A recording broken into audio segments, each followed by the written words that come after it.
স্পষ্টভাবে বলে দিয়েছি, রাজপথ থেকে আমরা আমাদের ফয়সালা জানতে চাই। কোনো আলাপ হবে না, কোনো সংলাপ হবে না, কোনো গোল টেবিল হবে না, কোনো আপোষ হবে না। আমরা 18 সালে অনেক সংলাপ করেছি, অনেক আলাপ করেছি, আলাপের দিন শেষ হয়ে গিয়েছে, কিন্তু বিনিময়ে আমরা পেয়েছি প্রহসন। প্রহসন মেনে নেওয়া যাবে না, ওটা বৈষম্যের চূড়ান্ত ফয়সালা করতে হবে। বন্ধুগণ, আমাদেরকে বলা হচ্ছে এটি সাব জুডিশিয়ারি ম্যাটার, এটি আদালতের বিষয়। আমরা স্পষ্টভাবে বলতে চাই যে আমাদের দাবি কিন্তু শুধু আদালতের কাছে নয়, আমরা নির্বাহী বিভাগ বা সরকারের কাছেও জানতে চেয়েছি যে কেন 18 সালের পরিপত্র বাতিল করা হলো। সরকারের কাছে এখনো সুযোগ রয়েছে নতুন একটি পরিপত্র ঘোষণা করার।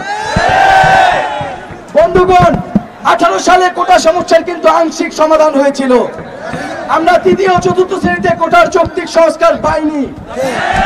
এবার যখন মাঠে নেমেছি, আমরা সকল গ্রেডে কোটার সংস্কার নিয়ে কিন্তু আমরা কোনো আপোষে যাব না, আমরা কোনো আলাপে যাব না। কোটার সমস্যা যে অযৌক্তিক, আমাদের আন্দোলন যে যৌক্তিক, এটা নতুন করে বলার কিছু নয়। আরেকটি ইতিহাস স্মরণ করিয়ে দিতে চাই। যখন 1969 সালে আইয়ুব খান আমাদের জাতির মহান নায়ক বঙ্গবন্ধু শেখ মুজিবুর রহমানকে আগরতলা ষড়যন্ত্র মামলায় গ্রেফতার করে রেখেছিলেন, সেটা কিন্তু সাব জুডিশ ম্যাটার ছিল। জনগণের গণ অভ্যুত্থানের ফলে তাকে মুক্তি দিতে বাধ্য হয়েছিল। বন্ধুগণ, জনতার রায় জনতায় দিবে, রাজপথে জনগণ তার প্রতিবাদ জানাবে। আমরা যদি ন্যায় বিচার না পাই, আমাদের আশা আকাঙ্ক্ষার প্রতিফলন যদি বিচারালয়ে না ঘটে, আমরা রাজপথে কিন্তু সেই কথাগুলো বলে যাব। বন্ধুগণ, এ পর্যায়ে আমাদের সামনে কথা বলবেন আমাদের এই আন্দোলনের অন্যতম একজন সমন্বয়ক, অমর 21 হলের শিক্ষার্থী সার্জিস আলম। আপনারা জেনে থাকবেন যে এই সার্জিস আলম আমাদের বন্ধু ভাই, তাকে কিন্তু অমর 21 হলে বাধা প্রদান করা হয়েছিল, হল থেকে বের হয়ে যেতে বাধ্য করা হয়েছিল। কিন্তু শিক্ষার্থীরা কিন্তু সেই রাতে নেমে এসেছিল, হলের সামনে অবস্থান করে তার ভাইকে কিন্তু হল থেকে বের হতে দেয়নি। তো বন্ধুগণ, কোনো বাধা বিপত্তি কিন্তু আমরা মেনে নেব না, আমরা ভয় করি না। আমরা ঐক্যবদ্ধভাবে থাকবো। যে কোনো শিক্ষার্থীর, যে কোনো আন্দোলনকারী সমস্যা হলে আমরা কিন্তু একযোগে এর প্রতিবাদ জানাবো। এ পর্যায়ে আমাদের সামনে কথা বলবেন আন্দোলনের অন্যতম সমন্বয়ক সার্জিস আলম।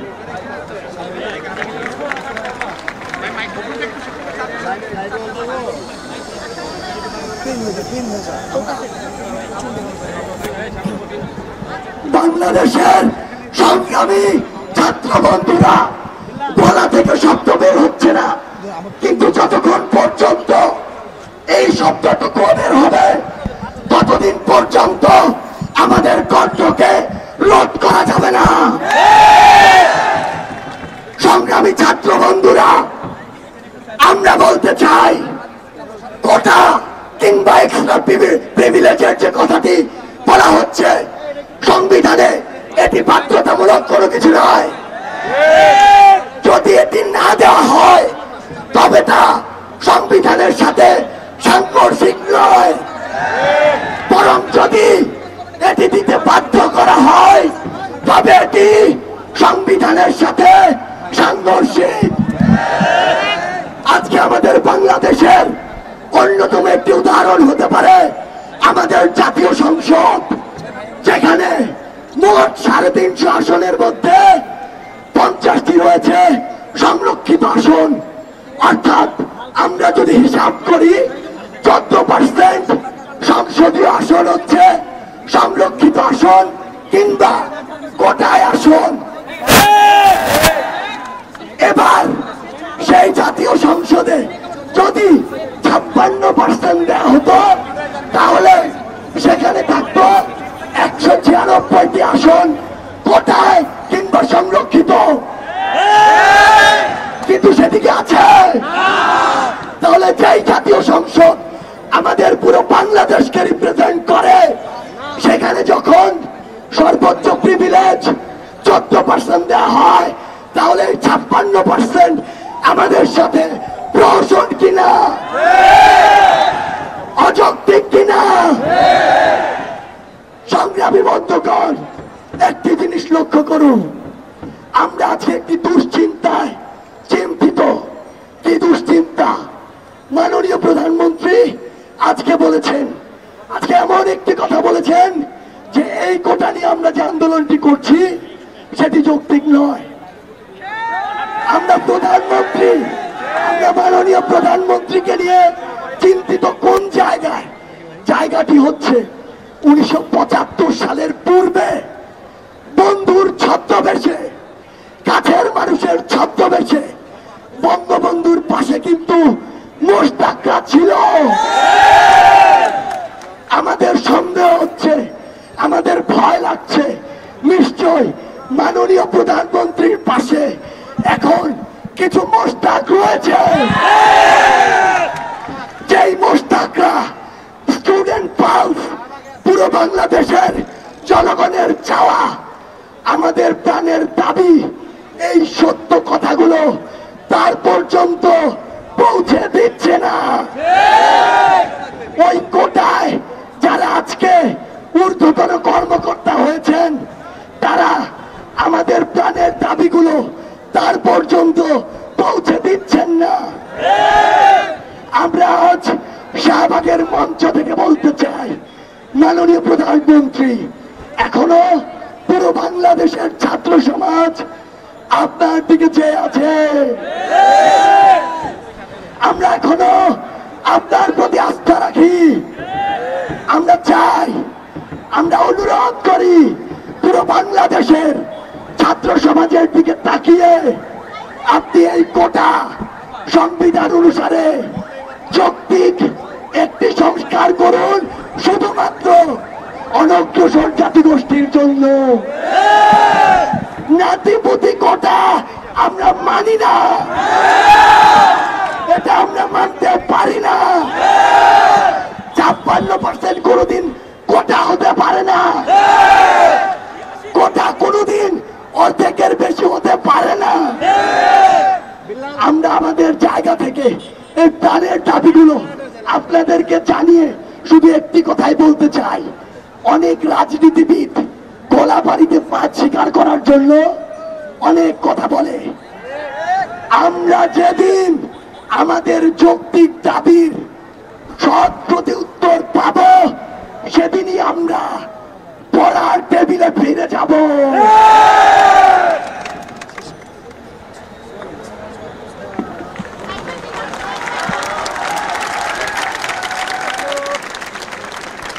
প্রিয় সহযুদ্ধ, প্রতিদিন বলছি আমরা রাজপথে থাকার জন্য আসি নাই। যারা প্রধানমন্ত্রীর প্রিয় ভাজন হওয়ার জন্য প্রতিনিয়ত খোলা পানিতে মাছ শিকার করার জন্য বলছেন, এখান থেকে নেতা হতে আসছে, তাদের কর্ণকুহুরে পৌঁছাই দিতে চাই। আজকে যদি দাবি মেনে নেওয়া হয়, আপনি আর আমাদেরকে আর কোন আন্দোলনে দেখবেন না। আমরা টেবিল থেকে এসেছি, আমরা টেবিলে ফিরে যেতে চাই। আমাদের আগামীকাল থেকে, এতদিন পর্যন্ত আমাদের 4 দফা দাবি ছিল, আগামীকাল থেকে আমাদের 1 দফা দাবিতে সারা বাংলাদেশে কার্যক্রম হবে। আমাদের দাবিটি হচ্ছে, শব্দ চয়ন মনোযোগ দিয়ে শুনুন, সকল গ্রেডে অযৌক্তিক বৈষম্যমূলক কোটা বাতিল করে সংবিধানে উল্লিখিত অনগ্রসর গোষ্ঠীর জন্য কোটাকে ন্যূনতম পর্যায়ে এনে সংসদে আইন পাশ করে কোটা পদ্ধতিকে সংস্কার করতে হবে। পুনরাবৃত্তি করছি, সকল গ্রেডে অযৌক্তিক বৈষম্যমূলক কোটা বাতিল করে, পুনরাবৃত্তি করছি, সকল গ্রেড, শুধু প্রথম এবং দ্বিতীয় শ্রেণী না, সকল গ্রেডে যত ধরনের অযৌক্তিক বৈষম্যমূলক নাতিপুতি সহ যে কোটাগুলোকে আমরা সেগুলোকে অযৌক্তিক কোটা বলে মনে করছি। পোষ্য বলতে পশু পাখিকে বোঝায়, চাষের গরু ছাগলকে পোষ্য বলা হয়, আমরা পোষ্য কোটাকে বুঝাচ্ছি। সংবিধানে যে উল্লিখিত অনগ্রসর গোষ্ঠীর জন্য যে কোটা রাখা হয়েছে সেটাকে ন্যূনতম মাত্রায় এনে সংসদে আইন পাশ করার মধ্য দিয়ে কোটা পদ্ধতিকে সংস্কার করতে হবে। সে দাবি বাস্তবায়নের জন্য আগামীকাল 3:30 থেকে আগামীকালের যে কার্যক্রম, এই কার্যক্রম ঘোষণা করবেন আমাদের সমন্বয়কের মধ্যে অন্যতম নাহিদ ইসলাম। প্রিয় বন্ধুগণ, আমাদের আন্দোলন বিদ্যুৎ গতিতে ছড়িয়ে যাচ্ছে নগর থেকে নগরে, মহানগর থেকে মহানগরে। আমাদের যে ব্লকেট, সেই ব্লকেটে আমরা অভূতপূর্ব সাড়া পেয়েছি। আজকে আমরা অনেক জায়গায় সমন্বয় করতে পারিনি, কিন্তু শিক্ষার্থীরা স্বতঃস্ফূর্তভাবে নেমে এসে তারা ব্লকেট কর্মসূচি পালন করেছে। আগামী দিনে এই ব্লকেট কর্মসূচি আরো ছড়িয়ে যাবে। আমরা বন্ধুগণ এতদিন আন্দোলন করে আজকে পর্যন্ত পুরো জাতির দৃষ্টি আকর্ষণ করতে পেরেছি। আমাদের প্রধানমন্ত্রী তিনিও এই বিষয়ে কথা বলেছেন, কিন্তু আমরা শ্রদ্ধার সাথে বলতে চাই যে কোটা সংস্কার আন্দোলন যে যৌক্তিকতা ছিল, সেই যৌক্তিকতা আমরা 18 সালেই প্রমাণ করেছি। সংবিধান অনুযায়ী নাগরিকের যে সুযোগের সমতার কথা বলা হয়েছে, আমরা কিন্তু সংবিধানের পক্ষে লড়াই করছি। বন্ধুগণ, আমাদেরকে আদালত দেখিয়ে লাভ নেই, আমরা আপনাদেরকে সংবিধান দেখাচ্ছি। তো বন্ধুগণ, প্রধানমন্ত্রী নিজেই সংসদে দাঁড়িয়ে আমাদের কোটা বাতিলের পক্ষে রায় দিয়েছিলেন। আমরা আশা করব এবারও তিনি শিক্ষার্থীদের পক্ষে, শিক্ষার্থীদের যে জনমত তার পক্ষে সংসদে দাঁড়িয়ে কোটা বৈষম্যের চূড়ান্ত সুরাহা আমাদেরকে দিবেন। বন্ধুগণ, আমরা একটি কথা বলতে চাই, বারবার আমাদেরকে বলা হচ্ছে যে আদালতের বিষয়, এবং আমরা কেন রাজপথে আছি, আমরা কেন অপেক্ষা করছি না। আমরা আর কতকাল অপেক্ষা করব? আমরা 50 বছর অপেক্ষা করেছি। আজকে 2018 সালের পরও 5 বছর পরেও 6 বছর পরে আজকে হঠাৎ করে আবার সেই কোটা ফিরে আসছে। আজকে শিক্ষার্থীদের পিঠ দেওয়ালে ঠেকে গেছে। আজকে আমাদের কাছে আর কোনো অপশন নাই। আজকে হয় আমরা দাবি আদায় করে আমরা ঘরে ফিরবো, আমরা ক্লাসরুমে ফিরবো, অথবা আমাদেরকে এই দেশ ছেড়ে চলে যেতে হবে। আজকে যেই দেশে মেধাবীদের মূল্যায়ন নাই, সেই দেশে কেন মেধাবীরা থাকবে? বন্ধুগণ, আমরা একটা কথা বলতে চাচ্ছি, যদি আমাদের দাবি পূরণ না হয়, অন্তত আমাদের একটি দাবি যাতে পূরণ করা হয়।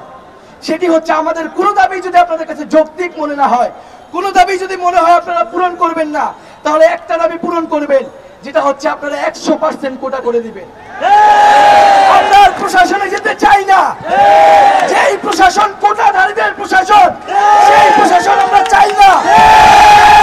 হয় এখান থেকে কোটা বৈষম্য নিরসন হবে, নয় এটা কোটাধারীদের দেশ, এটা ঘোষণা করতে হবে।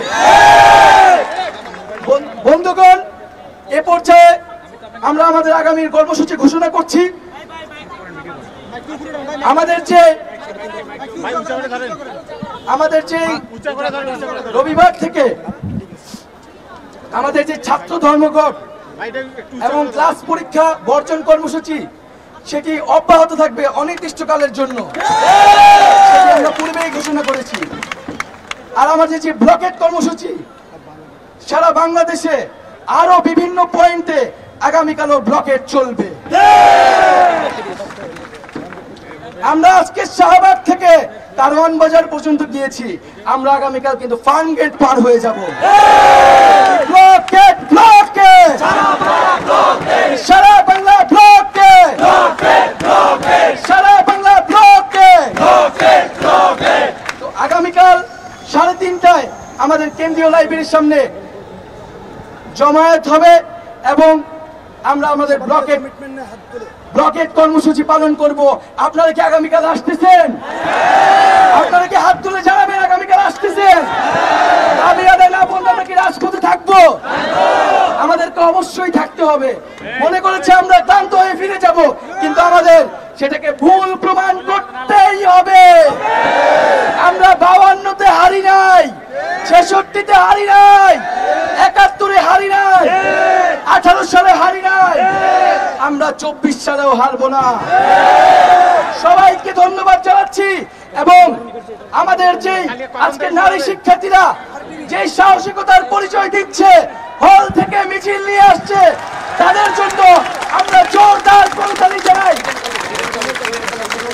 এবং 7 কলেজ সহ আমরা ইডেন কলেজ সহ বুয়েট সহ সবার কাছ থেকে আজকে প্রতিক্রিয়া পেয়েছি আমাদের পক্ষে। সবাইকে, সারা দেশের সকালকে যেখানে ব্লকেট কর্মসূচিতে অংশগ্রহণ করেছেন সবাইকে ধন্যবাদ।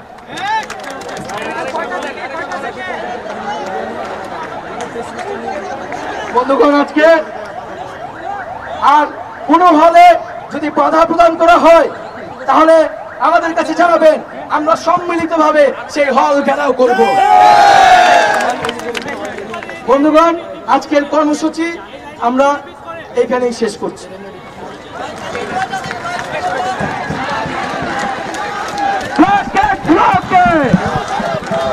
সারা বাংলা ব্লককে ভলেন্টিয়ারদের অনুরোধ করবো আপনার স্টেজের কাছে জানাবেন। যার কাছে আমাদের ক্রাউড ফান্ডিং এর টাকা আছে তারা একটু নিয়ে আসেন। ক্রাউড ফান্ডিং এর টাকা যার কাছে আছে তার দৃষ্টি আকর্ষণ করছি। আমাদের ঢাকা বিশ্ববিদ্যালয়ের শিক্ষার্থীরা সুশৃঙ্খল ভাবে বিশ্ববিদ্যালয়ে ফিরে যায়। তারা বোতল যদি থাকে নিচে, আমরা বোতল নিয়ে যাব। আমরা মেধাবী মেধা স্বাক্ষর রাখবো, পরিচ্ছন্নতা প্রমাণ দিব। বোতলগুলো আমরা কুড়িয়ে নিয়ে যাই, বোতলগুলো আমরা কুড়িয়ে নিয়ে যাই। ঢাকা বিশ্ববিদ্যালয়ের শিক্ষার্থীরা সুশৃঙ্খল ভাবে শাহবাগ ত্যাগ করে ক্যাম্পাসে হলে হলে ফিরে যায়। আপুদেরকে নিরাপত্তা দিয়ে আমরা হলে পাঠিয়ে দেই ভাইয়েরা। সবাইকে শাহবাগ ছাড়ার জন্য অনুরোধ করব।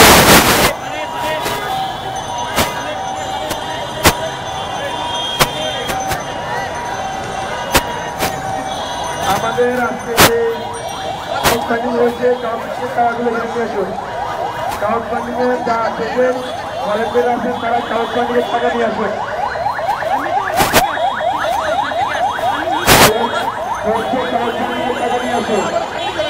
আমরা আমাদের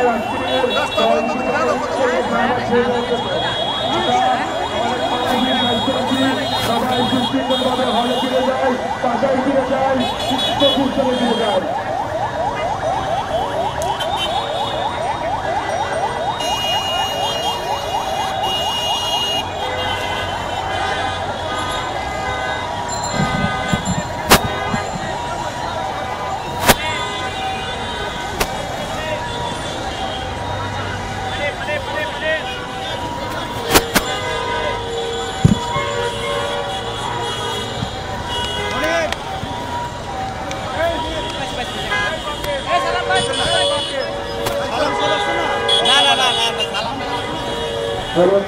যেসব পানিওয়ালা দুইজন পানিওয়ালা মনে হয় টাকা পাবেন, তারা ওখানে আসেন।